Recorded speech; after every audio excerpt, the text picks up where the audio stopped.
First up, the lunchtime game that's live on the box. It's Newcastle versus Manchester City. Let's hear from the Bet Butler, Nigel Seeley, with all the latest match prices. Yeah, I mean, the first rule of betting in the Premier League is never, ever, ever back odds on always, and I'm going to break that rule today. I think Manchester City need to bounce back on the back of the defeat against Manchester United. The heart-narrowing last-minute kick of the game that cost them the 3-2 victory at Old Trafford at Etihad. Man City 7 to 10, around about 8 to 11. They've got a brilliant record in this fixture. They've won 4 of the last 5. The other one ended in a draw. You have to go back 7 matches since Newcastle won this game. The draw here is 11 to 4. Newcastle 9 to 2. Everyone knows Newcastle decimated by injuries to key players. Ben Arthur come off against Fulham on Monday night. But Man City, all the stats early go in Man City, and I think they will bounce back because they have to. Odds on away from home. Flash. No Vincent Kompany, or potentially no Vincent Kompany. Gareth Barry's banned as well. Not quite sure if that's a good or a bad thing for punters. Are you with City odds on? Without a doubt, they're the champions. I mean, I have to agree with the Butler. You always want to odds on look on, but not this weekend. I think that Man City, I think Newcastle are struggling, so I think Man City will come out and show that they are champions. They've got goals in them. I expect maybe Dzeko will play a good hand away from home. So for me, Man City, I think they're good value. Do you see goals in the game? Last season, City won 2-0 right at the end of the season. There was plenty on it then. Of course, they needed to win to make sure that they went into the final game with the destiny in their own hands. Could this be a different game, more free-flowing? Without a doubt, I think it'll be an end-to-end game. I think it'll be like a basketball match, and Man City, with the amount of goals they've got in them, let's not forget Newcastle, even though they're not doing so well and they are languishing at the bottom, they have got goals in them. So potentially, I think it could be a goal fest, but over 2.5 without a doubt. Let's take a look at one or two of the speciality markets. Butler.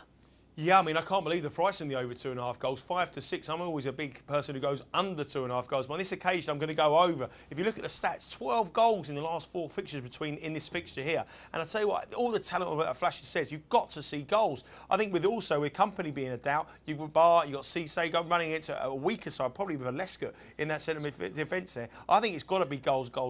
Man City score, Tevez is on fire, Dzeko's maybe if he starts, I'm not quite sure about that. We have to see who starts, but I think there's goals in the game. The stats say goals. It's crying out goals. Over 2.5, 5 to 6. Got to be the bet. The half-time, full-time markets. A lot of people will be back in Man City, and I usually go for draw half-time, the favourite full-time. On this occasion, I think Man City will be too strong. And Man City at 7 to 4 probably represents some value. I don't like usually backing them in around about 11 to 10 or even money, but I do on this occasion. If you fancy Newcastle 10 to 1. And everyone says it's a tough place to go, Newcastle. Not the case anymore. They're a very average side, missing key players. If you do fancy Newcastle, perhaps you want to go draw Newcastle 11 to 1. The first goal scorer picks, this is a very difficult one to say, especially for Man City purposes. You have to wait to see the team news. But the way Tevez played when he came on as a substitute, he's got to start this week against Newcastle. It was fantastic when he came on against Manchester United. And at 5 to 1, he would get my vote. Newcastle, no look further than Bar and Cisse. Ben Arthur did come off against Fulham. I'm not quite sure whether he's recovered from that.